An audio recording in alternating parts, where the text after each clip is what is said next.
Welcome back to the third episode of this series on natural theology, and thanks for staying on. And I hope that you have been enjoying the series. And today we are going to talk about another topic which is same related to knowing Christianity to be true, which we have been focusing. And even today we have something special for you all. Like it's kind of very special to us at SAFT. Stay tuned as we get back.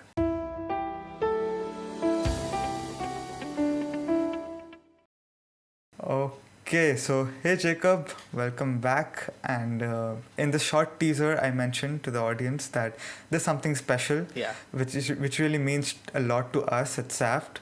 Basically, what happened is we have been waiting for this since a long time, and those of you who follow us on our social media, you must have seen it that we have launched our brand new logo.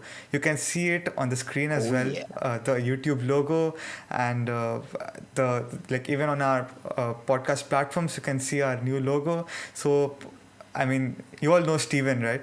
As we call it, it's Steven Magic. It was like really mesmerizing, and we had been waiting to bring it up for all of you, and I hope you all liked it.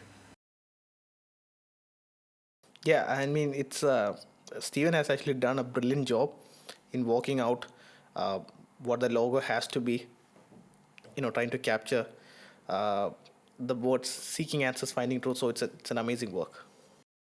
Yeah, and like I just want to encourage all of you to go ahead and follow us on our social media so that you stay updated to whatever we do. And those of you who missed the logo launch, like it was just because you didn't click that follow button. So go ahead and do it so that you don't regret it Yeah. the next time. And before moving ahead, let's just do a quick recap of what we discussed and what we spoke about in the previous two podcasts. Uh, so basically, we have been focusing on knowing Christianity to be true, and then we'll be coming to showing Christianity to be true. Now, in knowing Christianity to be true, we have covered two aspects. The first one is the authentication of the Holy Spirit. The Holy Spirit resides in all of us, right? The Bible says that when you accept Jesus as a Lord and Savior, then the Holy Spirit, the Helper, comes and resides within you. And that authentication is more than enough. And we discussed about various examples. We spoke about Shrikant, we spoke about the small baby analogy, and a lot of things about this. And we'll provide the links to our previous episodes, or maybe the link is there on top, the quick access, so you can go ahead and check it out. In the second episode, we focused on something which is called as properly basic belief. So now the question arises, what is this properly basic belief? If you guys joined in the previous episode, you must be remembering we spoke about the courtroom trial, right? So basically it is believing, uh, we mentioned earlier that knowing Christianity to be true has two aspects: Holy Spirit and arguments. But properly basic belief says that even if an argument is false, even if someone comes and says and proves that an argument is false for the existence of God, but because you have the authentication of the Holy Spirit inside you, you know that God is true. Makes sense? So that's what me and Jacob we have been talking about, and I hope that you all could understand in this journey. And even we have been learning a lot, and I'm glad that you guys could stay in touch with us. Now, talking about today, Yeah. today we'll be looking at the third and the last part of knowing Christianity to be true. That is the arguments. Now, we have done a lot of episodes on arguments previously, and they're there in our different playlists. But today we'll be talking about it in the aspect of knowing Christianity to be true. And so that's what you're going to be a part of in today's conversation between me and Jacob. So, yeah, Yeah, Jacob. and Piyush, before you get on with it, I think one this thing that we have to make clear is that when Piyush said that there are three parts of knowing Christian to be true, he was speaking in the sense of three parts, as in the three parts that we have covered. So Yeah. specifically, there are two aspects to knowing Christian to be true that Piyush actually mentioned at the beginning, which is the inner witness of the Holy Spirit, and then the role that arguments play. So what is the role that the self-authenticating inner witness of the Holy Spirit plays, and what is the role that arguments play. And in going through this, we have broken them down to three most intriguing and three areas that we focused on. And the second one that we focused on, like Piyush, as you mentioned, is a properly basic belief. So, like you said, a belief um, that is self-evident and incorrigible, something like with the analogy that you said at the courtroom. We know that we are innocent of, let's say, a major financial fraud. So even if someone brings arguments and evidence against it, the fact that we know it is true is a properly basic belief. So I can continue to believe that I'm innocent in the face of arguments and in the base of evidence, so on and so forth. So yeah, like I said, we'll drop them all in the description below, so the audience want to go back and listen to it. I hope that we've been able to walk the audience through clearly with it. So Piyush, where do you want to start off with this last bit of knowing Christianity to be true? Because like you mentioned, we talked about the effectiveness of arguments, and we covered some points of this in one of our previous episodes. And the name of that episode was conveniently How Effective Are Arguments? So, Yeah. looking back at that episode, Piyush, and seeing what we have covered so far with the inner witness of the Holy Spirit, and like you mentioned, that even if there are no arguments for God, we can still continue to believe and know that the statement God exists is true. What are the thoughts coming to your mind with regards to the role that arguments play, given the context of what we've been talking so far? Yeah, like right now, there's this small uh, picture which is coming in front of my mind. So basically, when you're trying to build a house, first comes the foundation, right? The foundation. Without the foundation, you cannot start building, and then come the bricks. So if the house is knowing Christianity to be true, then the foundation is the authentication of the Holy Spirit, and the building bricks which come up after that, they are the arguments. Now, even if the bricks fall off, there are new bricks which can be added, and the building can be continued to be constructed, right? So similarly, uh, I mean, why did I mention about the bricks falling off? Because that's where we know about the properly basic belief, right? So it's just a repetition and trying to make you understand pretty well that what we have been covering. And the bricks, basically, they are the arguments. So arguments, they, I feel like they are like a, what do you say? It's like a certificate, and it's something which tells you, like, it makes your faith stronger, that yes, Christianity is true. Yeah. Yeah. So, two thoughts. So, I think that with regards to the house analogy that you said, I think a better way to capture it is to say that, like you said, knowing Christianity to be true, that is the house. Okay, and I would say that the inner witness of the Holy Spirit, that would be us building the house itself. So, building up the wall, the Right. roof, and all of that. And then you can say that painting the house is sort of like the arguments. So, can you stay in that house even if you don't paint? Yes. What is most essential to residing in that house? Is it the construction of the house itself or painting? Well, the most essential part is the house itself. But you can actually go on and paint the house and make it even more beautiful. So, when you look at that house without painting, you'll be like, wow, that's a pretty good house. But when you go and paint it, it becomes even more beautiful. So I think that would tie into what we spoke last time about our knowledge that God exists being something that is doubly warranted. So my knowledge or my belief, when I say that I know Christianity is true, is justified because of the role of the inner witness of the Holy Spirit. And when I bring arguments also into the spectrum, it becomes doubly justified. So there is another aspect Yeah. also that is holding it together. So I look at the house and I say, that's a beautiful house. I paint it, it becomes even more beautiful. So it's sort of like saying I have another reason to say it's more beautiful. And what was the other analogy that you were talking about? The second one, other than the house? No, I was talking about this one only, but I think you put it in a pretty amazing way. And like, just to complete the entire analogy, and I think that's why we complement each other the best, and we are known as the SAF duo. So yeah.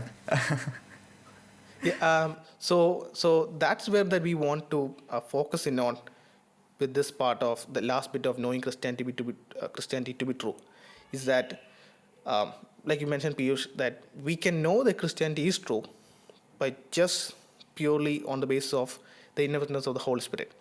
And then, like Yes. you mentioned, even if we don't have any arguments, we are justified in knowing that that is the case. And now we have gone into depth.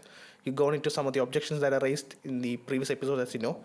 And when we come to the point of arguments, like you said, it supplements. So, or I think the better word is complements, I think, um, our knowledge that God exists. And I still keep coming back that you mentioned another analogy other than the house, but I don't know. Maybe I'm misremembering it. Do you mention any other analogy with regards to the house part? No, no, I think that's it. Okay. The So house. then, Yeah. I'm misremembering it. Okay, so my bad. So like coming to the point of the arguments. So what we see the role that the arguments play is that, in our spiritual life, and Piyush, you can also chip in on this, and I'm looking forward to you chipping in on here. Yes, Is yes. that in our spiritual life, there are moments where we feel dry in our interaction with the Holy Spirit, where we feel distant from God. Oh, yes, the certificates. Okay, now I got it. Now I got it. You mentioned about certificates, about how arguments are like certificates. Yeah, yeah, Okay, yeah. that's a brilliant. I noted that in my mind, saying, "Oh, that is very brilliant. That's a astute way to put it." So we'll be coming back to that analogy. So there Sure. are moments in our spiritual life where we would be, in that state of, um I think the imagery that is coming to my mind is what we see in Ezekiel. Ezekiel stands and he looks at the dry bone, the valley of dry bones, and it's a place of so much of despair where we feel it's dry. That's the word that is sticking out to me. Maybe that's why that imagery came to my mind. Where we wonder, God, I know that you exist, but I'm not feeling anything, you know. And it would be those instances where the other day one of my friend whom I got to know over WhatsApp after speaking at an event, he got in touch with me and he said that, I've sort of felt very, my interaction with God in terms of Bible meditation, attending meetings and all have become very boring. So it has slowly died off. And he said that what the adjective that he described is boring. It has become boring to him now. There's nothing too exciting there. And so once something becomes boring, you don't feel the urge to invest more time into it.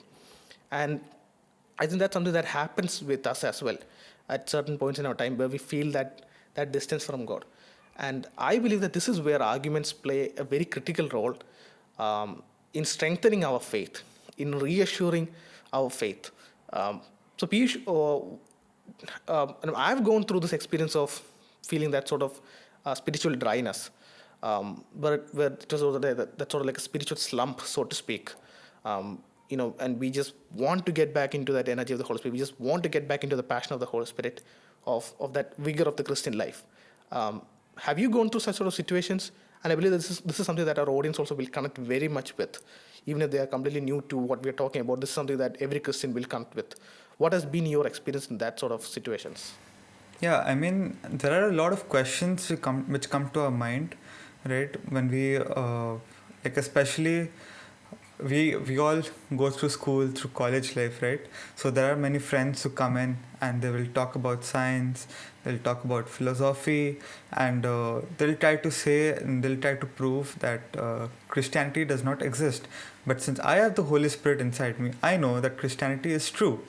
But then what do I like? But then how do I make it strong enough that I don't slumber and fall when I hear these arguments coming from them? And that's when I started studying arguments and apologetics after meeting Jacob. He was the one who influenced me, and he suggested me to read some books, and I did the course, and that's how I got to know more about apologetics and arguments, and I learned a lot about arguments. So now, what the difference I can see is that when I'm trying to, when some questions come, I'm not fearful. I don't have that fear inside me that okay, what am I going to answer? What if they are right? But then now, since I know what these arguments are and how to tackle their questions, so I think, yeah, definitely arguments have really played a very important role in Yeah. changing who I am. Yeah. Oh yeah, that's a very interesting take that you've taken to the question. So I was going in a different direction with that question, but you actually connected. It's right that when we look at our experience and for a Christian saying that Christ is my personal Lord and Savior, it is not sort of like a platonic relationship. And people use the word, it's just a platonic friendship. So meaning there is nothing too personal about it. Um, um, so for a Christian, belief in God and our attachment to Christ is not something that is merely ephemeral. It's not something that is fleeting, something that is here now and then gone. It is very deeply personal. It is, we Yeah. look at him as our personal Lord and Savior. Though we accept the fact that he died for everyone, we have that personal connection. We are his child, and the Bible has strong imagery with connecting it, us being adopted into the family of God, having the Spirit that cries out, Abba, Father. So there is all of that personal connection. And like you said, even when we have all of that personal knowledge, that we know that, yes, I am his child, there are these instances where something happens and we go, oh, well, I never thought about that about my faith. And suddenly our faith just gets shaken up. And suddenly there could be points where we may wonder, have I really experienced God? Because we get this question and we're like, okay, what do I do there? And like you said, that's where arguments come into Yeah. undergird of faith, because then these arguments uh, are not based on how we feel or what people around us are saying. They are objectively analyzed to see if they actually hold true. So you know uh, because the fact is that, like I mentioned, when we go through this instance of spiritual dryness, or when we go through those instances of having the sort of fear going, okay, what if they're right, what if I'm completely wrong, you know Yeah. we may get emotionally swayed. So we need something that is not emotionally swaying us to hold us firmly planted. And like I said, that is where arguments can step in and sort of win the day. And when Yeah. you spoke about certificates, that's a very good analogy, because think of us getting a certificate for Yeah, I think maybe some sort before of skill going into set. You that, are I wanted to yeah mention like one more thing which I was thinking, that I feel that arguments really encourage us to learn more and more, because I have seen yeah it in the lives of some people. There's one person who Jacob and I we look up to. We know him since our college days. So he is very like he loves reading books and he loves apologetics. So he kept on studying, and then he decided to go on, and currently he's doing his masters in biblical studies. So that's how it increases your interest, and he's also willing to go ahead and do more research on it and write his own papers.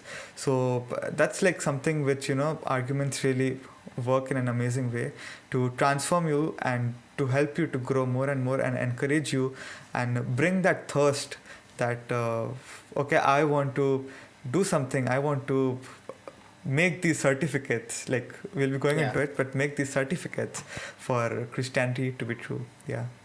Yeah, and so coming to the analogy of certificates, it's like, so you are a very good singer, worship leader. You play the guitar. So if you go through like a musical training program and they give you certificate, certifying how well you are, you know, even at the moments where you actually forget how good you are at that skill, when you look at that certificate, you're instantly reminded of it. So it is an external reminder of that which you know already internally. So you Yes. know that fact. The moment you pick up the guitar and you strum, you know, like, oh, I know all the scales, all the way from C to B and then C to all the way back to the flat scales. You know them all. But looking at that certificates, even if you don't have that guitar or you're not in a mood to play, when you ask that question, am I that good of a singer? Do I know to play? Do I know to play the guitar that well? Looking at that certificate is, like I said, an external reminder of that which we know internally. But even if we don't have that certificate, you just taking up that guitar and strumming, you know for a fact that you know to play the guitar well. Yeah. And this is, and that, like I said, this is why I said that the analogy is, I know it's spontaneous because we didn't actually discuss about any of these analogies before the call. This is all very spontaneous, so praise God for that. Yeah. So this is exactly what arguments do. It sort of complements what we know through the inner witness of the Holy Spirit. It strengthens our faith when we are in those states of emotional dryness. Because I have asked this question myself, when I went through those emotional dryness. I mean, I think I mentioned this first on the podcast in episode 16 when we had Brian Norton, and who was our first ever guest. I did that recording seated in the stairway of my hostel, uh, working out with an anchor, a podcast recording platform which didn't go really well. And Brian Norton is one of our advisory board members, so Yeah. it's amazing how that turned out to be. In that, I mentioned that when I ask myself, uh, about, well, does God really exist? Looking at my spiritual dryness, the question that the Holy Spirit asks me is, what about the tomb, Jacob? Is that empty? And that's something that two of the leading experts on the resurrection, Gary Habermas and Mike Licona, ask each other. So when Mike Licona gets doubtful, he has that moments of actionlessness, Gary Habermas asks, well, what about the tomb? Jesus is risen, right? I mean, he has risen. The tomb is empty. Yeah. And Mike is like, yeah, that is true. But what about, and then Gary Habermas interjects and says, no, Mike, but what about the tomb? The tomb is empty. Christ has risen. And so that sort of reaffirms our faith. So if someone wants to, if I going through that moments of emotional dryness and sort of roller coaster of express emotions, at that point, if I stop and ask, well, can I do away with all of these arguments that I know? Can I counter all of these arguments? Can I show that they're all false? No, I can't. So whether I feel happy at the moment, whether I feel sad at the moment, whether I feel jovial, whether I feel so in touch with God or not, I can't do away with those arguments because of the force that they bring about. So like I said, they strengthen our belief and they encourage us to dive more into it. And so that sort of wraps up with the question of what role do arguments play in the quest of knowing Christianity to be true. So I think I think we have come to the end of this part, like the like knowing Christianity to be true.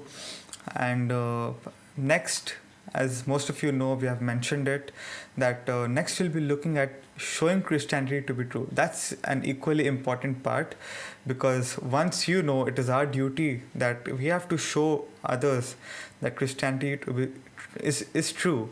And like the Bible says that you shall know the truth and the truth shall set you free. So we are free. But then what about our friends? What about the people around us? It's important that even they know the truth, right? So it is our duty to tell them and to show them that Christianity is true, so that even they can experience the love of God. Now, absolutely. In the upcoming episodes, we'll be talking about this, and as the previous ones, we'll be breaking it up into bite size, and it's going to be very simple, and we'll be learning together. And for today's episode, I think that's it. We don't have anything else. And continue to support us. Make sure to follow us on our social media pages. Do click the like, share and subscribe button if you like our content. And if you have any feedbacks, make sure to send in comments. You can even email us or DM us on Instagram, Facebook, and you can review us on various platforms, and that will be really meaningful for us. So that's it from our side. One more reminder about SpeakPipe. So over there you can go in and put in your questions. So we will be featuring your questions, your audio on our podcast, and then answering them. That will be cool, right? So make sure to take advantage of this facility. And if you want to support us on Patreon, you can become a patron, and all the links are mentioned in the description. So that's it from our side. That's it from today, and see you in the next one.